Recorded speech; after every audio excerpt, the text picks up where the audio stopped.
The mortgage papers arrived on a Tuesday. I know that because I was eating leftover pad thai at my kitchen counter in Denver. Scrolling through my phone on my lunch break, when the email notification popped up from First National Lending Group, "Congratulations on your new home equity line of credit. Your account ending in 4,471 has been activated for $72. Ling, ling, ling. I stared at the screen for a long time. Long enough for my food to go cold. Long enough for my analytical brain, the one that had spent 6 years as a forensic accountant, to start running numbers that didn't add up. I didn't own a home. I rented a 2-bedroom apartment on the 3rd floor of a building that smelled like someone else's cooking every evening. I had never applied for a home equity line of credit. I had never even used the phrase home equity line of credit in a sentence out loud. I set down my fork. I opened the email fully. The address on file was a house in Glendale, Arizona. The house where my parents lived. The house that was, according to every document I had ever seen, paid off 6 years ago when my grandfather died and left them a small inheritance. The house that was apparently now the collateral on a $72,000 loan taken out in my name. My name, Claire Ann Whitfield. Senior forensic accountant. The person who spent her career finding exactly this kind of paper trail for other people. I closed the email. I picked up my fork. I set it back down again. Then I opened my contacts and scrolled past my mother's name without pressing it. Because I already knew with the cold, flat certainty of someone who has done this math before, that the answer I was going to get would not be the truth. Let me back up. Because the email was just the ending. The story started 8 months earlier. At a dinner I should have left before the appetizers arrived. My brother had flown in from Scottsdale. That alone should have been a warning. My brother, who I will simply call my brother, because that word already says everything it needs to say, did not fly anywhere unless he needed something. He was 37 years old. He had started and failed 4 businesses in the last decade.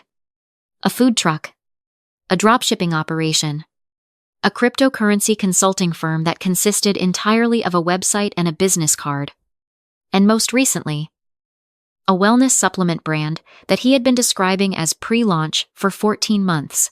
He sat across from me at my parents' dining room table. The one with the plastic tablecloth my mother had bought at a church sale in 2009 and refused to replace. And he smiled the way he always smiled when he wanted something. Wide and warm and slightly too long. My parents sat at the heads of the table. My mother had made her brisket, which she only made when she wanted the evening to feel like a celebration, before anything had been decided. The candles were lit. There was wine I hadn't been offered in years. I noticed all of it, the way I notice everything quietly, without comment. Filing it away, my brother began talking about the supplement brand. He had a manufacturer in Utah. He had a graphic designer. He had an influencer in Phoenix with 80,000 followers who had verbally committed to a partnership. What he did not have, he explained, leaning forward over the brisket with his hands clasped, like a man in a board meeting, was startup capital. Just enough to cover the first production run. Just enough to get the inventory in hand, so the influencer deal could go live. Just $30,000, and this thing would be off the ground in 90 days. The table went quiet. My mother refilled her wine glass. My father looked at me. I felt it before he said it. The pivot. The reason the brisket had been made, and the candles had been lit, and I had been invited on a Tuesday night when there was no birthday and no holiday and no reason at all to gather, except this one, my father said, very gently, that they had already looked into helping, that they wanted to support my brother the way they had always supported the family, that the house had equity, that the process was simple, that my name, with my credit score, with my clean financial history, with my 6 years of careful, boring, Disciplined saving would make the application go smoothly, in a way that theirs would not. Just co-sign. My father said. Just your name on the paperwork. We'll make every payment. You won't feel a thing. I put my fork down. I looked at my brother, who was studying the tablecloth. I looked at my mother, who was looking at her wine. I looked at my father, who was the only one still meeting my eyes, because he was the one who believed most completely that love meant saying yes to this. I told them no. I told them I was sorry, that I loved them, that I genuinely hoped the supplement brand found its funding somewhere, but that I had worked too long and too carefully to put my financial future as a co-signer on a loan for a business that had no revenue, no signed contracts, and no track record. I said it as kindly as I knew how. I paid for my portion of the dinner, which felt strange with the candles and the brisket, but felt necessary. And I drove back to Denver the next morning. My brother texted me that night. 2 words. Thanks, Claire.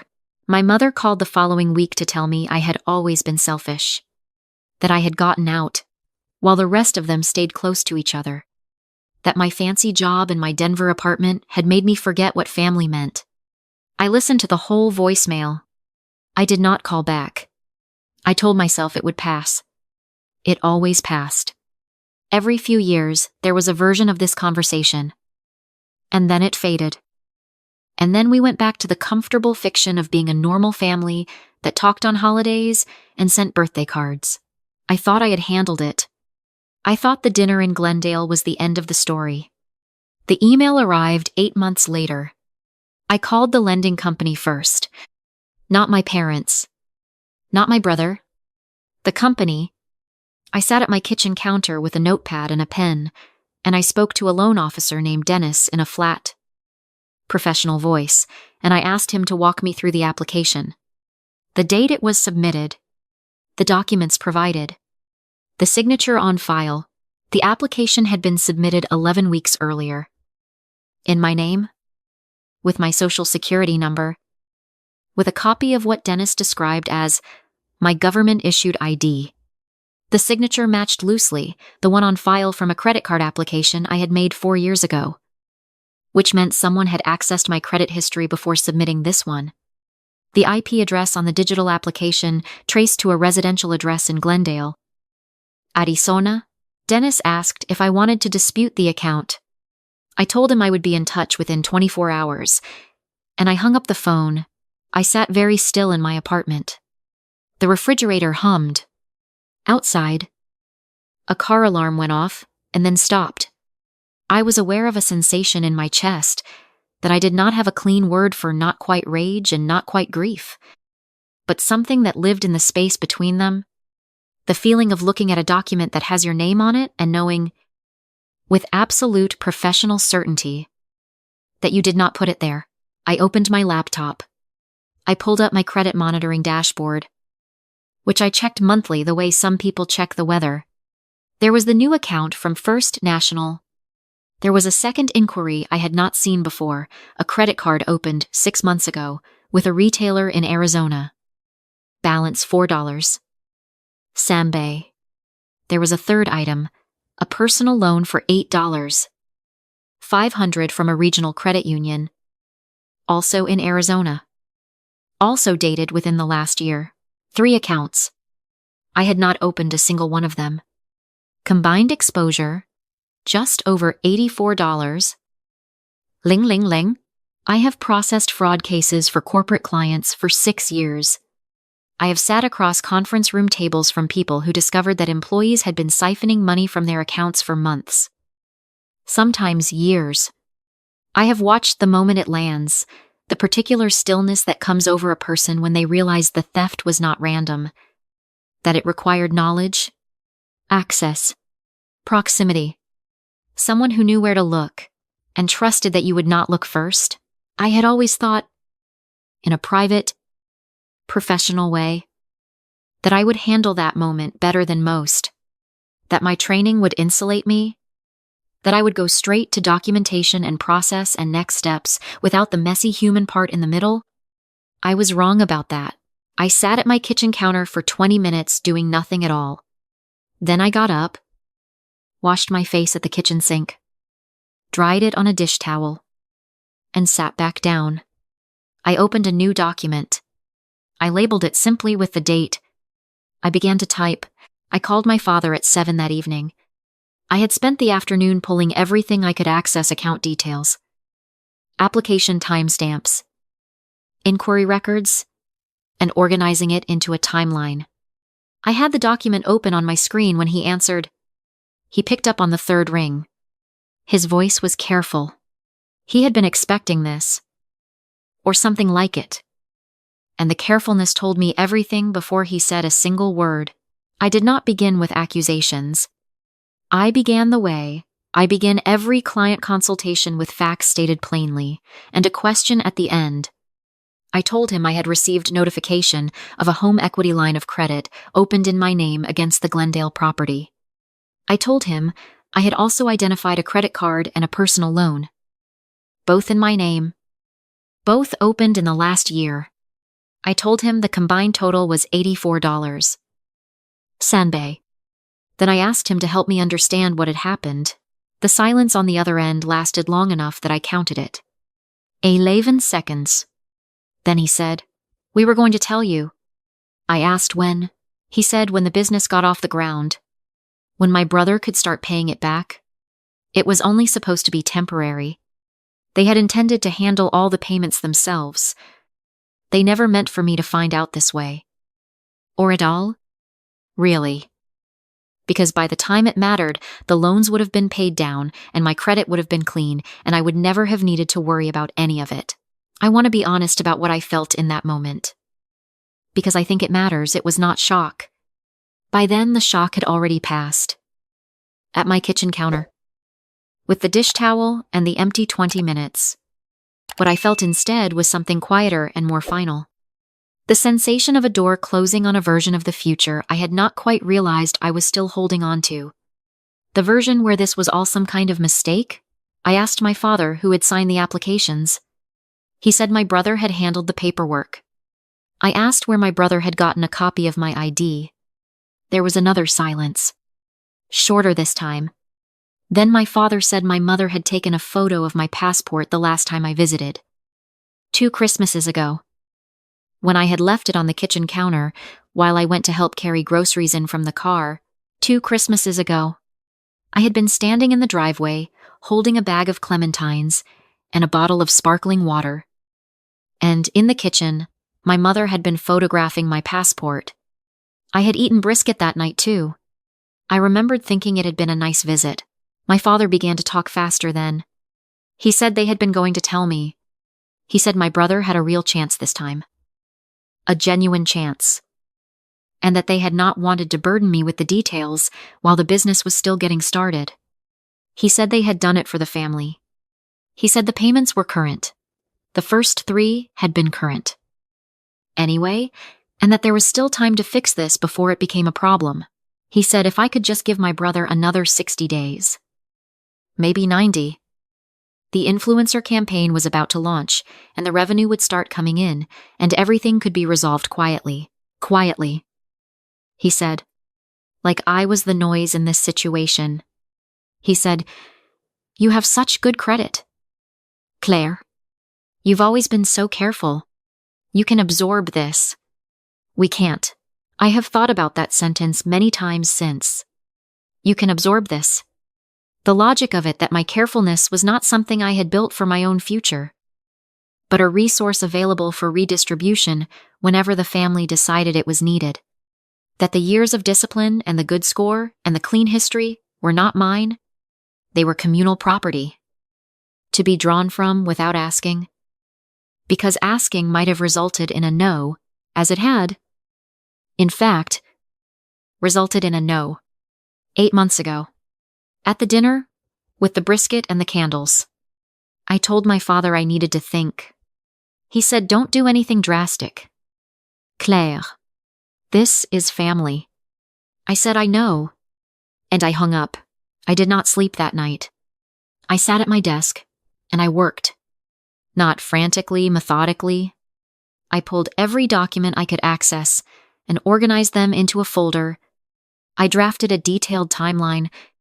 I wrote out a clear summary of the unauthorized accounts, the amounts, the dates, the points of access. By 2 a.m, I had a complete picture of what had been done, and by 3, I had decided what I was going to do about it. My brother called at 3:15. I watched the screen light up, and I did not answer. He called again at 3:22. Then my mother called, then my father again. I put my phone face down on the desk and kept working. At 7:30 in the morning, I called the fraud department at First National Lending Group, and I reported the home equity line of credit as fraudulent. I explained that I had not applied for the account, had not signed the documents, had not authorized the use of my identity or the property as collateral. I told them I had documentation available and would provide anything they needed. I told them I was a forensic accountant and I had a complete paper trail. The fraud specialist on the line, a woman named Andrea, had a very professional voice. She told me she was sorry this had happened. She asked if I knew who had made the application. I told her it had originated from a residential address in Glendale, Arizona, associated with members of my immediate family. I told her I was making simultaneous reports to the other creditors and to the relevant authorities. I told her I wanted the account flagged, frozen, and formally disputed. Andrea said, "Are you sure you want to proceed in this direction?" "Sometimes in family situations," I said, "yes. I'm sure. Please flag it." I called the other 2 creditors in order. I filed a police report online with the Glendale Police Department, documenting the unauthorized use of my identifying information. I contacted the FTC and filed an identity theft report. I placed freezes on my credit at all 3 major bureaus. I sent a formal written notice to my parents' address, certified mail, stating that I had become aware of accounts opened fraudulently in my name and that I had reported them to the appropriate authorities and creditors. I did not call my family to tell them any of this was happening. I did not give them a warning or a window to fix it, or a chance to talk me out of it. I had already given them 8 months of not knowing, which they had used to take out $84. 0 inches my name. I did not think more time would help. My mother called 11 times between 8 and 10 that morning. My brother sent 43 text messages. I know the exact number because I counted them before I read them. Because it felt important to document accurately, they ranged from apologetic to furious, to pleading to threatening, and back to apologetic again. Sometimes within the same message, my father left 2 voicemails. His voice in the second one was different from the voice I had known my whole life smaller. And for the first time, afraid, he said, "Claire, please. They could charge your brother with a felony. You know what that does to a person. You know what that does to a family? We made a mistake. Families make mistakes. That is what forgiveness is for." I listened to the voicemail all the way through. Then I saved it. Because it was documentation. Then I sat for a moment, in the silence of my apartment, holding the phone, feeling the weight of what forgiveness actually costs when the person asking for it has not stopped taking. I called my attorney, not my family. My attorney, she was not surprised. She had seen variations of this situation more times than either of us wanted to count.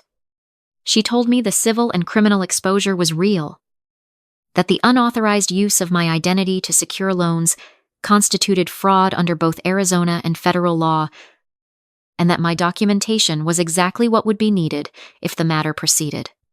She asked what outcome I was looking for. I told her I wanted the fraudulent accounts formally disputed and removed from my credit history. I wanted a legal record that I had not authorized the debt. I wanted to be protected from any future liability arising from these accounts. And I wanted my family to understand, in terms that could not be reinterpreted at a later date, that I would not be absorbing this. She said she would draft letters to the creditors, and to my family's address. She said the criminal matter was between the creditors and the Glendale police and my brother. She said she was sorry. I told her not to be. I told her I had made the decision clearly, and I was at peace with it. I think that was almost true. The legal process took 4 months. The fraudulent accounts were formally disputed, and the creditors initiated their own investigations. 2 of the 3 accounts were closed and removed from my credit within 8 weeks. The third, the home equity line, took longer because the property was involved. But it was resolved. My credit score, which had dipped 31 points when the accounts appeared, recovered fully. It actually ended slightly higher than before. Because I had frozen all 3 bureaus and cleaned up 2 minor items I hadn't noticed while I was at it, my brother was not arrested.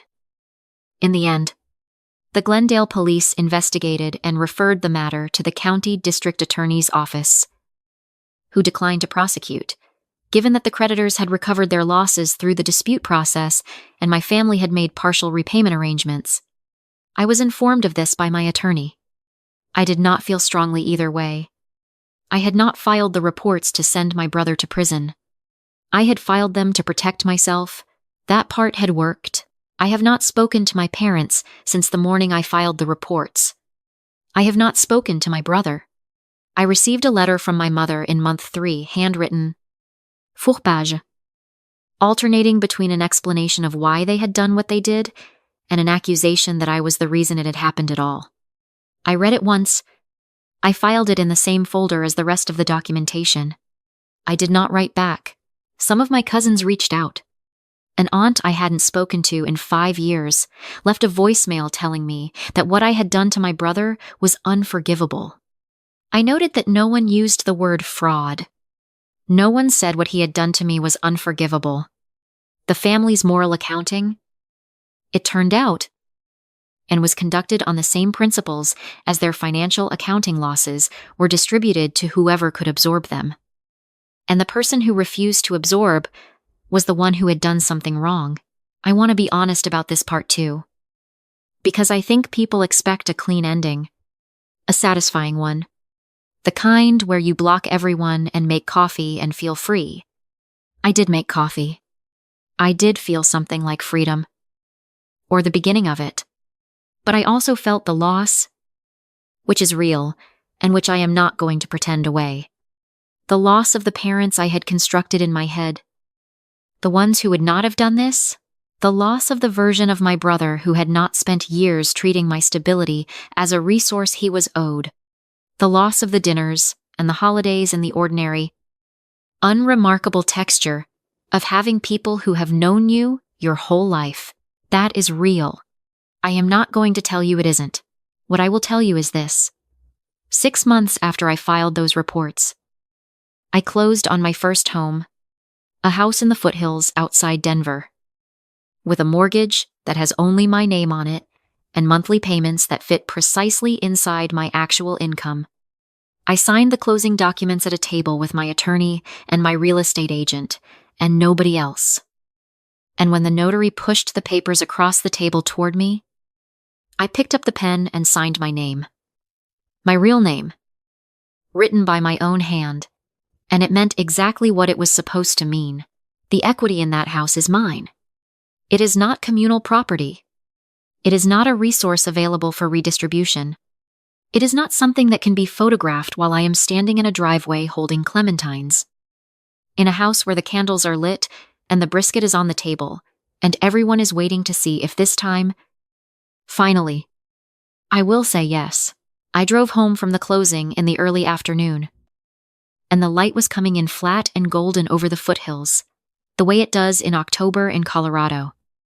And I thought about the email from First National Lending Group arriving on a Tuesday while my food went cold. I thought about Andrea, the fraud specialist, asking if I was sure. I thought about my father's voicemail, the small, afraid version of his voice, saying this is what forgiveness is for. I thought about what I knew about forgiveness, the real kind. Not the kind that is actually just a request to absorb a loss and not mention it again. The real kind does not require you to keep the door open. It does not require you to fund the next thing or co-sign the next application or wait by the phone to find out what shape the next emergency will take. The real kind is something you do for yourself, privately, so that the weight of it stops living in your chest. I am working on that part. I think it will take longer than 4 months, but I am doing it alone, in a house with my name on the deed. And the equity is mine. And when the email notifications arrive, they are about things I actually signed up for. That, for now, is enough.